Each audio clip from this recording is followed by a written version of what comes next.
비서실장. 문재인의 문재인이죠. 비서실장. 이분으로 말씀드릴 것 같으면 80년대 운동권의 전설적 뽐미남. 네. 대단한 인기였어요, 그때 여학생들 사이에. 그럼 뭐하나. 그럼 뭐하나. 지난 총선 때 당내 경선에서 똑 떨어졌죠. 그런데 다시 문재인의 문재인이 되어서 지금, 전략을 짜고 있는 핵심 브레인이라고 스스로 주장하고 있는 임종석 전 의원을 모시겠습니다. 이게 이제 탄핵 때, 노무현 대통령 탄핵 국회에서 의결될 당시에 끌려나가는 장면, 이렇게 변했어요. 자, 이제 예쁜 거 걸어놓고. 자, 오늘 모신 이유는 뭐냐면 각 캠프에 현재 당면하고 있는 고민거리가 뭐냐, 현재 문제점들이 뭐냐, 이걸 신속하게 들어보려고 하는 거거든요. 서울시 정무부시장까지 하셨죠? 예. 박원순 시장 때 하셨잖아요. 네. 박원순 시장한테 좀 빚진 거 없습니까? 박원순 시장님한테 제가 질문을 마저 하면, 경선 딱 시작할 때 박원순 시장도 막 뛰고 있을 때, 왜 문재인 캠프 쪽으로 가셨죠? 저도 똑같은 시민의 한 사람이기도 한데요. 가장 확실한 정권 교체의 길을 가고 싶었습니다. 그만큼 저한테도 정권 교체는 모든 국민한테 그렇듯이 절절했고요. 여전히 박원순 시장님 존경하고 가깝습니다. 함께 하게 될 겁니다. 문재인 후보 개인적인 인연이 있다거나 뭐, 어느 순간에, 가야 되겠다 결정한 게 있다, 뭐, 계기가 있어요? 저는 사실은 조금 이번에 정권 교체와 함께 좀 가슴 떨리게 보고 있는 것은 후보는 지금 그걸 전국적으로 지지받는 대통령이 되고 싶다고 얘기하시잖아요. 실제로 정치 지형이 87년 6월 항쟁 이전으로 회복되고 있다고 저는 생각합니다. 문재인 후보가 단순히 본인이 정권 교체를 하는 것뿐만 아니라 첫 차가 되겠다. 2호, 3호, 4호 차가 계속 나와져서 한국 사회 이 오랜 적폐들을 청산해가고 새로운 대한민국으로 가는 시작이었으면 좋겠다 하고 이야기하잖아요. 저는 이번이 정권 교체와 함께 전국적으로 정치 지형을 바꾸는 그런 어떤 변곡점을 우리가 지나고 있다 이렇게 생각합니다. 그래서 꼭 그렇게 만들고 싶고 국민들이 이미 그런 흐름을 잡아주셨는데 안 놓치고 꼭 과거에는 우리가 기울어진 운동장이라고 늘 이야기해왔잖아요. 이제는 거꾸로 민주개혁 진영이 더 우세한 이런 지형이 유지되면서 오랜 한국 사회의 적폐들을 하나씩 하나씩 되잡아가고 이제는 좀 정방향으로 갈 수 있도록 그렇게 노력하겠습니다. 사람은 어때요? 보시기에? 답답하죠? 보이는 그대로입니다. 더도 덜도 말고 저는 문재인 후보의 제일 강점은 진실한 거라고 생각해요. 진실한 거고 조금은 답답해 보이지만은 또 문재인 후보의 그런 면이 사람들로 하여금 신뢰를 주는 가장 큰 장점이고 먼 길을 함께 갈 만한 이런 사람 아닌가 이렇게 생각합니다. 잔대가리 안 쓴다? 잔머리 잘 안 쓰시죠? 못 쓰세요? 예. 잔머리가 없어요. 좀 있어야 되는데. 답답한 건 저희가 잘 기민한 참모들이 잘 메우도록 하겠습니다. 일단 현재 상황이 어떻게 되냐면 민주당 경선이 본선이다 그랬었어요. 근데 경선 끝나자마자 안철수 후보가 나 여기 있어! 하고 막 치고 올라오고 있는 상황이고, 경선 때는 당내에 있었던 여러 가지 어떤 불협화음들을 바라보며 지지자들이 불안해했는데 본선이 시작되니까 그런 건 이제 한가한 걱정이에요. 사실은 그분들이 탈당할 분들도 아니고 완전히 한가한 걱정이 되었어요. 이게 이제 이 바람이 내일신문의 디오피니언이 한 여론조사 업체, 에서 1대1 구도 여론조사 발표되면서 시작됐죠. 그리고 그 이후에 쭉 여러 가지 여론조사 나왔고, 표본에 문제가 있다, 뭐, 조사 방식에 문제가 있다, 이런 얘기들 있어요, 분명히. 그리고 그건 사실이고. 근데, 동시에 보수 매체들이 혼연일체가 돼서 안철수 후보를 미는 것도 사실이긴 한데, 근데 이제 실제 여론으로 연결됐다, 이거죠, 이미. 이미 기정사실이 됐어요. 이제 궁금한 것이, 이 현상을 문재인 캠프에서는 어떻게 바라보느냐, 일단. 이게 궁금합니다. 아니, 안철수 후보가 확 치고 올라와서, 뭐, 양자구도 내부터 시작해서, 이 현상을 어떻게 바라보고 분석하고 있느냐. 사실 이제 양자구도로 여론조사를 하는 거는 조금, 지나친 상상에 의한 거기 때문에 저희들은 그거를 뭐 중요하게 생각하지는 않는데, 어쨌든 안철수 의원이 많이 달라졌죠. 네, 많이 달라지고, 또 실제로, 많이 관심 속으로 들어오고, 또 지지율도 많이 올라온 것은 사실로 받아들이고 있습니다. 비슷한 수치의 여론조사가 몇 개 더 나올 거예요. 계속 나올 거죠. 이게 이제 근데 그거는 어떻게 보면 당연스러운 게 문재인과 문재인 싫은 사람 이렇게 갈리는 거잖아요. 그러니까 아마 안철수 후보의 고민은 지금부터 아닐까 싶어요. 여러 가지로. 우선은 문재인 후보가 앞에서 찬바람 된설이 다 맞는 동안 어찌 보면 검증의 좀 무풍지대 그늘에 있었는데 아마 본격적인 안철수 후보에 대한 검증도 이제 시작됐다고 봐야 하고, 또 뭐 여론조사가 여러 가지가 있지만 가장 최근 여론조사를 보니까 다자구도에서도 문재인 안철수의 합이 한 75 이렇게 나와요. 네. 뭐 3자로 줄여보면 80을 넘게 나오더라고요. 네. 그러면 둘이 다 해먹고 있다, 이거죠. 문재인의 한 40%는 뭐 대체로 언론에 알려진 것처럼 굉장히 순도가 높은 40%라면 안철수의 35는 뭐가 합해진 걸까? 또 보수층 후보들이 합이 15가 안 나오는데, 그러면 보수 정치권이 지리멸렬한 건 그렇다 치고 견고하게 보수를 지지하는 지지층들은 지금 어디가 있는 건지, 그래서 안철수 후보 지지에 이게 함께 담겨 있지 않습니까?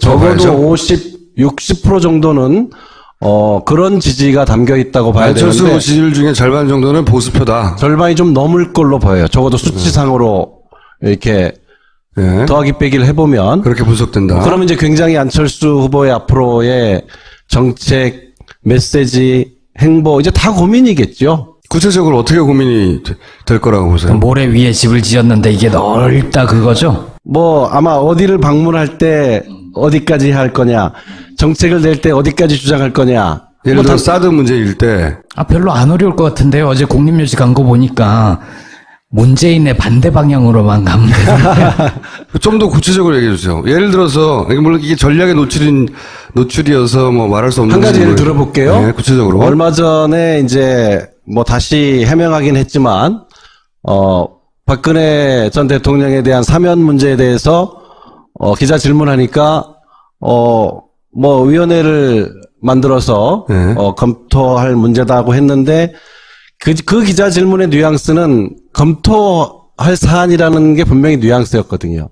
그 뒤에 물론 해명은 다시, 남발해서는 안 된다는 취지로 한 이야기다 네. 했지만, 아마 이 질문을 또 하면 저는 앞으로 안철수 의원이 어떤 언어 단어들을 선택할지 굉장히 조심스럽고 어려울 거예요. 원론적인 얘기를 하겠죠, 원론적인. 근데 이제 그 말에 현충원을 가면 방문을 전직 대통령 묘소들 어디까지 방문할지도 고민일 거고, 또 과거에 이제 민주당 대표하면서도 늘 이 정체성 문제 5.18이나 4.19나 또는 뭐 6.15나 이런 문제에 대한 입장 문제에 있어서 자꾸 이 검증을 받은 바가 있었는데, 이런 질문을 다시 들이밀 때도 굉장히 난처할 거예요.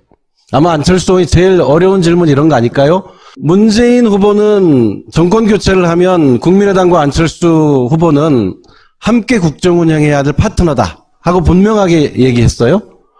안철수 후보는 정말 기회가 된다면 더불어민주당하고는 박지원 대표는 죽어도 안 한다고 하니 누구랑 국정 운영을 하겠다는 건지 좀 책임 있게 이야기할 시점에 오지 않았나.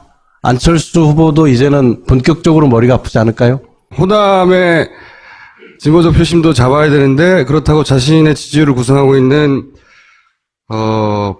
그 보수 표심도 잡아야 되니까, 그게 갈라지는 지점에 질문을 하거나, 갈라지는 지점에 의문을 던질 때 어떻게 대응하느냐, 딜레마일 것이다. 아마 자유한국당 후보나 바른정당 후보들이 또 묻겠죠. 왜냐하면 본인들이 흡수해야 될 지지층을 지금 일시적으로 안철수 후보가 담고 있다고 보기 때문에 이미 공격을 시작하는 것 같은데요. 그건 또한 그쪽 후보들이 마땅히 해야 될 검증이겠죠. 짧은 시간 내에 보통 인터뷰나 토론회가 진행되기 때문에 약간 전략적 모호성을 유지하고 살짝 넘어가면 그 전략적 모호성을 파헤쳐야 되겠다는 생각보다는 일단 문재인에 대한 공포가 보수 표심을 글로 움직이게 한 거란 말이죠. 그 정도 스킬은 있지 않겠는가, 국민의당에서도. 근데 요즘은 정치가 그렇게 잘 안 되더라고요. 워낙 요즘엔 유권자들이 정치인의 숨결까지 느낀다. 저는 그렇게 생각해요. 실제로 하지 않은 말까지 다 읽어내고 정확하게 분석하고, 요즘 아마 가장 불필요해진 직업 중에 하나가 정치평론가 아닐까. 예. 기자들도 그래요. 기자들도 사실은 굉장히 곤혹스러울 거예요. 왜냐하면 저도 정말로 어떤 정치인이 뭘 발표했을 때 숨은 뜻까지 보려면 네티즌들이 쓴 걸 한 30분 봅니다. 훨씬 정확하거든요. 예. 근데 이런 거 있어요. 또. 숨기기 쉽지 않을 겁니다. 근데 안철수 후보는 소위 적폐의 프레임으로 상대할 수 없는 까다로운 상대예요. 실제. 그러니까 본격적인 대선에 가면 안철수 쪽에서는 그 화살을 쏘아오겠지만 문재인 쪽에서는 되돌려줄 화살이 그렇게 넉넉하지 않다. 그런 문재인 후보의 딜레마도 있잖아요. 왜냐하면 강하게 되돌릴수록 양자구도를 만드는 딜레마가 또 있어서, 실제 양자구도 아닌데도 정서적 양자구도로 만들어서 표가 글로 쏠리게 하는 게 있잖아요. 아, 역시 문재인을 상대할 사람은 안철수밖에 없구나, 이렇게. 그 딜레마는 어떻게 하냐면, 우선은 문재인 후보 캠프가 안철수 후보나 국민의당을 뭐 적대시하고 공격하지는 않을 겁니다. 앞으로도? 그거는 지금까지도 그랬고 앞으로도 그럴 겁니다. 이미 문재인 후보는 뭐 숱한 뭐 문모닝, 문나잇 엄청 공격을 받으면서 그건 흔들리지 않고 왔거든요. 그래서 확실한 정권 교체를 이루겠다. 그리고 야권과 함께 국정 운영을 해가겠다 하는 것은 거듭해서 밝힌 거기 때문에. 문재인 후보의 구상에는 그러면 내년 지선 정도면은 만약에 민주당이 그 대선을 승리하면 결국은 한 1년에 걸쳐서 국민의당과 통합이 될 것이다, 이렇게 생각하는 건가요? 지금 뭐 그렇게 이야기하기는 지금 그렇게 말할 수 없지만. 곤란하겠지만은 예. 대선 결과에 따라서 지금의 어떤 비정상적인 어떤 정당 구조는 한번 재편이 될 거라고 생각합니다. 뭐 자유한국당과 바른당도 싸우는 건 결국 영원히 떨어지고 싶어서 이러는 게 아니거든요. 바른정당이 더 높은 지지율을 가져서 내년 지선에는 바른정당 중심으로 재편되길 원하는 것이고, 자유한국당이야 당연히 자유한국당 중심으로 재편되길 원하는. 근데 이제 국민의당과 민주당도 사실은 뿌리가 같아서 지선 때가 좀 그렇게 되지 않겠냐. 좀만 길게 생각해보면 그런 전망은 가능하죠. 둘이 자유한국당과 바른당이 그렇게 싸우듯이 여기도 그렇게 싸우고 있는 건데, 여기는 강한 후보가 둘이 있는 거죠. 그래서 적처럼 보이는 게 있어요. 캠프에서 보시기에 잠재적으로 가장 강력한 경쟁자는 안철수입니까? 유승민입니까? 홍준표입니까? 최근에 이제 몇 여론조사 때문에 저희도 긴장하고 또 문재인 후보를 통해서 확실하게 정권 교체를 하겠다 하는 지지자분들도 굉장히 당황스럽기도 하고 고민도 커졌을 거라고 생각해요. 있는 현실은 현실대로 받아들이지만은 또 다른 조사를 보면 투표 적극층 내지는 확실층에서의 차이는 여전히 크게 있거든요. 표의 결집력이 강해요. 누구보다.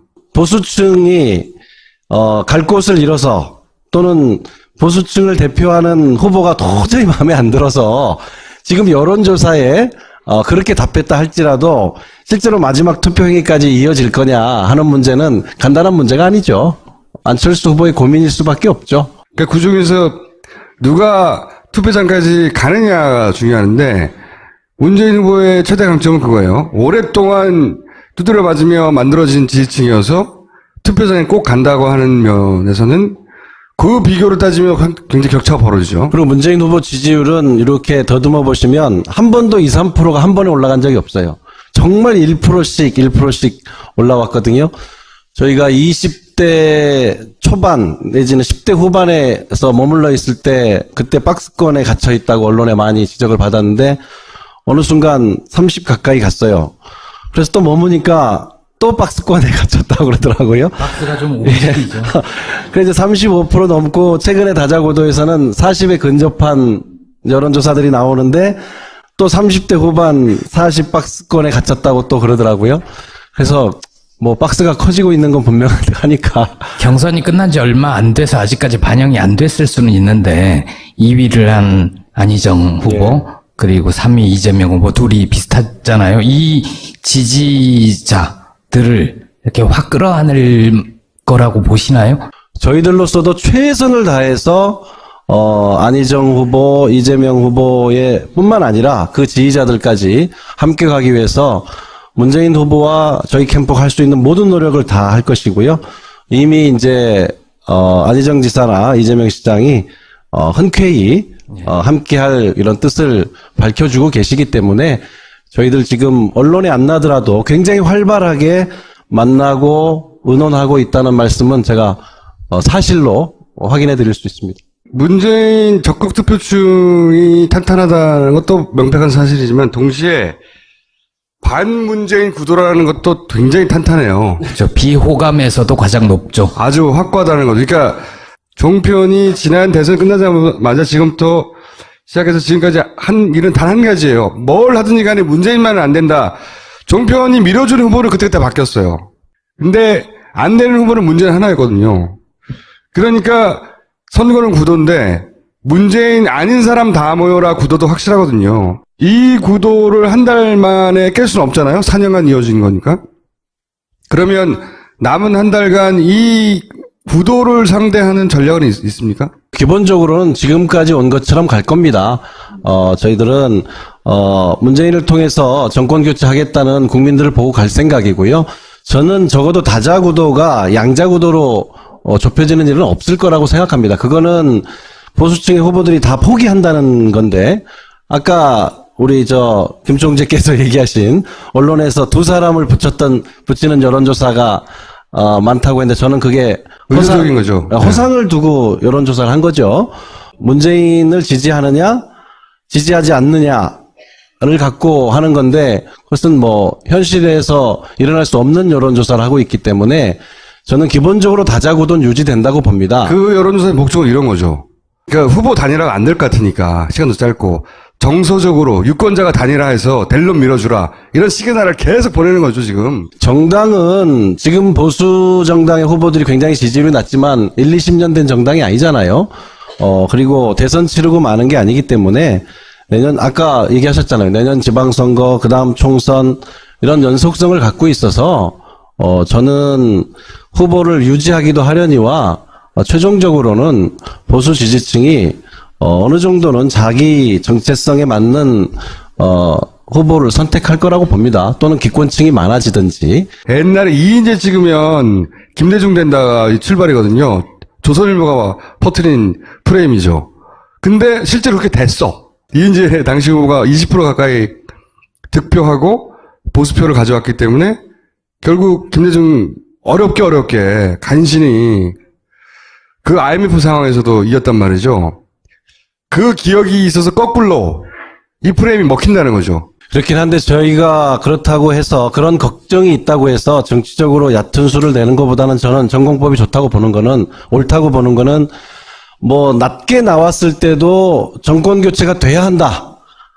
이렇게 보는 국민들이 60%를 넘습니다. 될 것이라고 보는 국민들은 더 높아요. 그래서 우리가 그것을 보고 가야지 여기서 정치적인 수를 내려고 하는 것은 오히려 핵심 이 지지층을 잃게 될 거다. 기본 전략대로 그냥 간다? 네. 네. 다만 저희가 지금 요번 주 다음 주 최선을 다해야 할 것은 함께 경쟁했던 후보들 또 그 지지자들과 흔쾌하게 함께 갈 수 있는 문재인 후보가 이야기하는 것처럼 완전한 한 팀이 되는 것을 정성에 또 정성을 들이려고 합니다. 근데 지금 말씀하신 거로는 다자구도가 지속될 것이다라는 건 정말 좀 앞으로 다른 변수들이 없었으면 한다라는 바람이 섞여 있는 거 아닌가요? 그렇죠. 후보는 사자구도 이상이 유지되는데 네.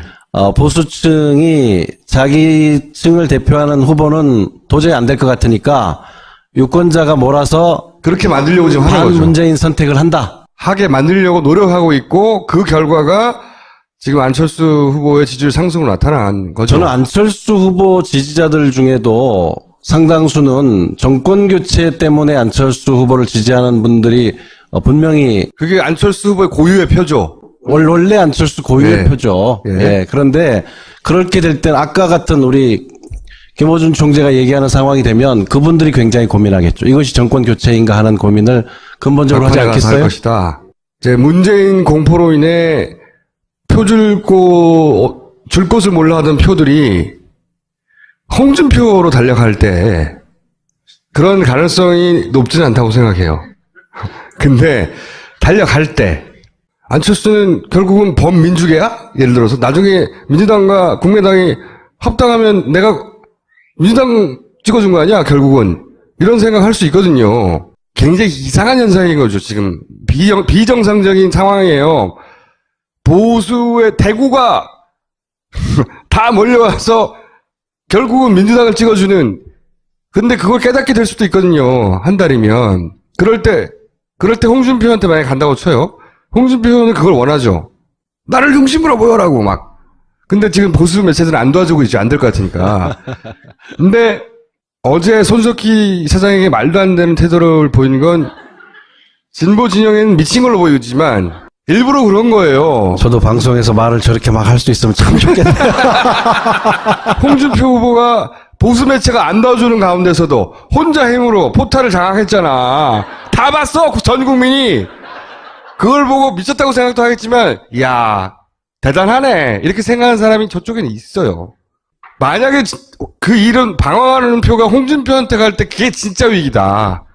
진정한. 저는 그렇게 생각하는데, 가능성은 낮다. 하지만, 그럴 때는 이쪽 진영은 표를 갈라먹고 저쪽은 뭉치게 되는 거죠. 경선의 전략과 본선의 전략은 좀 다르잖아요. 네. 근데 경선에서 참 너무나 많은 힘을 쏟은 거 아닌가 싶을 정도로 굳이 저렇게까지 해야 되나 싶을 정도로 힘을 많이 쏟으셨어요. 경선과 다른 본선에서 문재인 후보는 이걸 보여주겠다.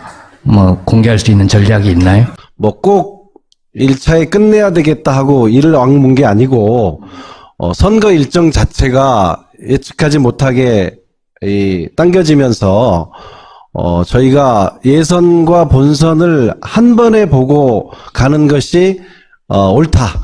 그것이 더 책임 있는 태도다. 예선 때는 예선에 충실하고 본선에 가서 공약을 발표하고 하는 일반적인 선거운동 방법은 오히려 예의가 아니겠다. 지금 일반적인 선거라면 12월 말 기준이라면 지금 11월 들어서 있는 거 아니겠어요. 예, 보통 그때쯤은 거의 변수가 없다고 얘기할 정도 시점이고 소위 정책이라는 게 전혀 먹히지 않는 흔히 이제 그런 시점인데 저희들이 그래서 예선과 본선을 한 판으로 보고 일찍부터 책임 있게 정책을 발표하고 좀 함께 할 수 있는 사람들의 정권 교체에 함께 가야 한다는 사람들을 함께 모으기 위해서 최선을 다하는 과정이 우리 김보엽 기자님 얘기한 것처럼 그렇게 비쳤을 수는 있어요. 다시 홍준표 얘기를 하면 이 반문재인 구도에 올라타면 누구든 급상승하는 거예요. 지금은 이걸 홍준표가 타는 게 제일 무서운 상황이라는 거죠. 안 타게 만들어야 돼요. 이 안철수 후보가 생각없이 한 달 전만 해도 한 자리 숫자예요. 지지세가 30% 갑자기 급증했잖아요.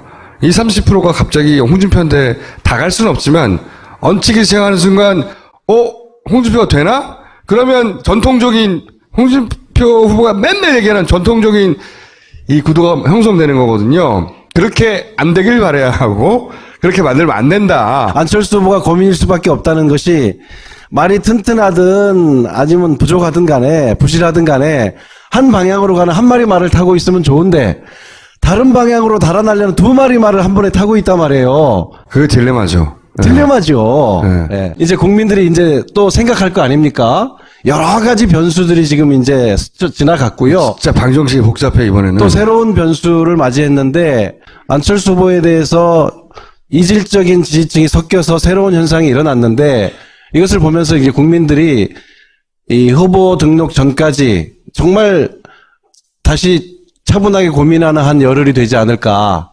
여하간 문재인 후보의 강점과 그리고 이 너무 문재인 후보를 중심으로 딱 갈라져서 이쪽으로 넘어오기 힘든 그 이 구도라는 약점을 동시에 안고 있는 여기 문재인 후보의 딜레마도 있는 거죠. 이쪽을 안 넘어와. 그러니까 민주당을 지지하고 심지어는 민주당의 그 후보였던 안희정을 지지했지만 안희정 후보가 안 되니까 절로 가버리는 거잖아요. 이 문재인 지지자들에게 한마디 하고 싶은 말씀 있으면 하시고, 캠프에서 불안해하지 말라든 아니면 불안해하라든, 불안해하니까 불안하니까 결집할 수도 있으니까 하시고 물러가 주세요. 정권 교체가 돼야 한다. 제일 최근 여론조사 63%까지 나온 걸 제가 확인했는데 될 것이다 하는 국민들은 더 높아요. 지금 이 국민들이 저는 문재인을 말로 선택했다고 생각합니다. 문재인 후보가 그 국민들을 선택한 것이 아니고 그 국민들의 이 염원이 문재인을 말로 택했다고 생각하는데요. 다른 생각 없이 그 국민들만 믿고 최선을 다하겠습니다. 그리고 정권 교체 함께 가야 할 세력이라면 서슴없이 손을 내밀어서 포용과 통합 행보를 통해서 조금 더 안심이 되는 이런 하루하루가 될 수 있도록 최선을 다하겠습니다. 우선 이번 주, 다음 주까지 함께했던 경쟁 후보들, 지지자들 정말 일체된 한 몸이 될 수 있도록 최선을 다하겠습니다. 알겠습니다. 감사합니다. 고맙습니다.